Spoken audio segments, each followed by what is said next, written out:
Pigkakarkulong 2.3 milyon piso ang kantidad kan mga nakalot na detonating cord sa barangay Exiban, Labo, Camarines Norte. Pasado alas 4 ni hapon ka nakaliis na Domingo. 5 darakulang drums na may laog na 21 rolyo ng detonating cord ang matrayong pong na-recover sa lugar kang puwersa kang gobyerno. Sigung kay Lieutenant Colonel Julio Binuhi, pigagamit ang mga detonating cord bilang sangkap sa pag-ibon ng mga pampasabog. Dakulang kawara man subot ini sa makawalang grupo.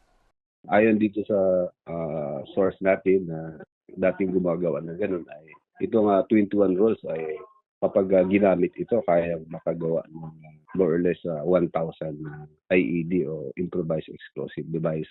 Na-recover ang mga detonating cord huli naman sa sumbong na ipigpaabot kan sarong dating rebelde.